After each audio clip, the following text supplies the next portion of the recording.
এই তারাবির নামাজেরই আর এক নাম হলো তাহাজ্জুদ বা কিয়ামুল লাইল বা কিয়ামে রমাদান। সারা বছর যে তাহাজ্জুদ সালাত আদায় করেন, রমজান মাসে ওই সালাতের নাম কিয়ামে রমাদান বা তারাবি। এখন সারা বছরে পড়েন অথবা রমজান মাসের মধ্যেই পড়েন, তারাবিহের সালাতটা আপনাকে আদায় করতে হবে রাসূলের দেখানো নিয়ম অনুযায়ী দুইটা শর্ত সাপেক্ষে। যেই দুইটা শর্ত রাসূলের স্ত্রী আয়েশা রাদিয়াল্লাহু তাআলা আনহা বলছেন, আমি নিজে দেখেছি আল্লাহ নবী সাল্লাল্লাহু আলাইহি সাল্লামকে সালাত আদায় করতে। তাকে দেখেছি রমজান মাসের ভিতরে হোক অথবা বাইরে হোক, তিনি 11 রাকাতের বেশি পড়তেন না। প্রথমে 4 রাকাত পড়তেন, তারপরে 4 রাকাত পড়তেন, এরপর 3 রাকাত ভিতর পড়তেন। এই 4 4 8, এই 4 4 8-এর যে সলাতের বিবরণ তিনি বলছেন, ফালা তাসআল আন হুসনিহিন্না অতুলিহিন্না।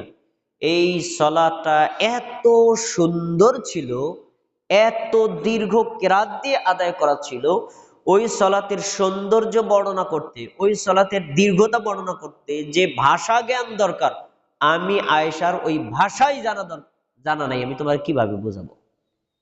তাহলে রাসূলের সালাতটা কি দীর্ঘ কেরাত দিয়ে ছিল না তাড়াহুড়া করে শর্ট ছিল? দীর্ঘ কেরাত দিয়ে। আমাদের দেশে তারাবির নামাজের সাথে কোনো মিল নাই। 2 নম্বর, রাসূল সাল্লাল্লাহু আলাইহি সাল্লামের সালাতটা কি সুন্দর ছিল না অসুন্দর ছিল? সুন্দর মানে কি? ধীর স্থিরভাবে, শান্তশিষ্টভাবে, মনোযোগের সাথে আপনি যে ইবাদত করছেন এটা বোঝা যাবে। বদলা দিচ্ছেন, কামলা দিচ্ছেন বা বেগার দিচ্ছেন এমন যেন বোঝা না যায়। আপনি ইবাদত করছেন, শান্তশিষ্টভাবে আদায় করতে হবে। এজন্য আমরা তারাবির সালাত যদি কেউ 20 রাকাত পড়ে তাকে মানা করি না। 20 রাকাত কেন, 40 রাকাত পড়েন, নামাজটা ঠান্ডা মাথায় পড়েন। 40 রাকাত পড়েন, নামাজ ঠান্ডা মাথায় পড়েন। কিন্তু 20 রাকাত বা এর চেয়ে বেশি পড়তে গেলে মানুষের মাথায় নামাজ ঠান্ডা মাথায় পড়ার পরিবর্তে গণনাটা বেশি জরুরি হয়ে যায়, মানে কত রাকাত পড়লাম। এজন্য আমরা বলি 20 রাকাত কেন, একজন ব্যক্তি যদি 2 রাকাত পড়ে কিন্তু শান্তশিষ্টভাবে দীর্ঘ কেরাত দিয়ে পড়ে, তাহলে এই সালাত 2 রাকাত পড়লেও নেকি বেশি 20 রাকাতের চাইতে। আর তাড়াহুড়া করে 50 রাকাত পড়লেও বেশি নেকি পাওয়া যাবে না, কারণ তারাবির নামাজটাই হলো শান্তশিষ্ট নামাজ। 3, সাহারি খাওয়া। আমরা মুসলিমরা দিনের বেলায় সিয়াম রাখার জন্য ভোর বেলায় খাবার খাই, এটাকে আরবিতে বলা হয় সাহরি বা সাহুর, কিন্তু আমাদের সমাজে বলে সেহরি। শব্দটা ভুল, সেহরি না, সাহরি। এই সাহারির দুইটা দিক, একটা হলো সাহারি খাওয়া সুন্নাত, 2 নম্বর সাহারি শেষ রাতে খাওয়া সুন্নাত, 3 নম্বর সাহারিতে খেজুর খাওয়া সুন্নাত। এইগুলো কিন্তু আমরা অনেকে খেয়াল করি না। আমরা ইফতারের সময় সবাই খেজুর খাই, কিন্তু সাহারির সময় খেজুর খাই না। হাদিসে রাসূল সাল্লাল্লাহু আলাইহি সাল্লামের থেকে প্রমাণিত আছে, তিনি আকলাতুস সাহার, তিনি সাহারিতে খেজুর খেতেন। অন্য খাবার খান, খেজুরটাও সুন্নাত। এখন এই সাহারির একটা গুরুত্বপূর্ণ দিক হলো যে সাহারি সুন্নাত হলেও এই সাহারি দ্বারা অমুসলিমদের রোজা আর মুসলিমদের সিয়ামের মধ্যে পার্থক্য বানানো হয়। তিনি বলেছেন আমাদের নবী, ফাসলু মা বাইনা সিয়ামিনা ওয়া সিয়ামি আহলিল কিতাবি আকলাতুস সাহার। শোনো, ইহুদিরাও রোজা রাখে, খ্রিস্টানরাও রোজা রাখে, হিন্দুরাও রোজা রাখে, তারাও উপবাস রাখে।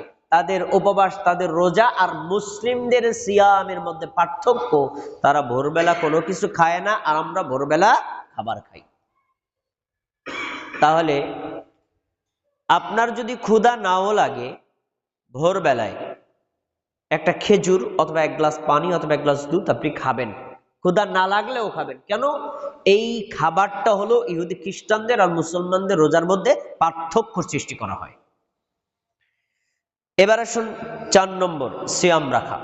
রমজান মাসে যে সকল কর্মসূচিগুলো ফরজ, তার ভিতরে সবচেয়ে টপ লিস্টের ইবাদত হলো সিয়াম রাখা বা রোজা রাখা। এটা প্রাপ্তবয়স্ক প্রত্যেক নারী পুরুষের জন্য ফরজ। রাসূল সাল্লাল্লাহু আলাইহি সাল্লাম বলেছেন, মান সামা রমাদান ঈমানান ওয়া ইহতিসাবান গুফিরা লাহু মা তাকদ্দামা মিন যামবি। কোন নারী কোন পুরুষ যদি ঈমানের সাথে নেকির আশায় রমজান মাসে রোজা রাখে, আল্লাহ তাআলা এই রোজার কারণে তার পূর্ববর্তী সব পাপ ক্ষমা করে দিবেন। সুবহানাল্লাহ। আচ্ছা, হাদিস থেকে আমরা তিনটা কথা পাই। এক, রোজা রাখতে হবে ঈমানের সাথে, ঈমান না থাকলে রোজার কোনো মূল্য নাই। দুই, রোজা রাখতে হবে আল্লাহকে খুশি করার জন্য নেকির আশায়, সমাজকে দেখানো, মানুষকে দেখানো, মানুষের প্রশংসা কুড়ানো, অথবা মানুষ আমার নিন্দা করবে তার থেকে বাঁচা, এজন্য না, একমাত্র আল্লাহর জন্য। দুইটা শর্ত।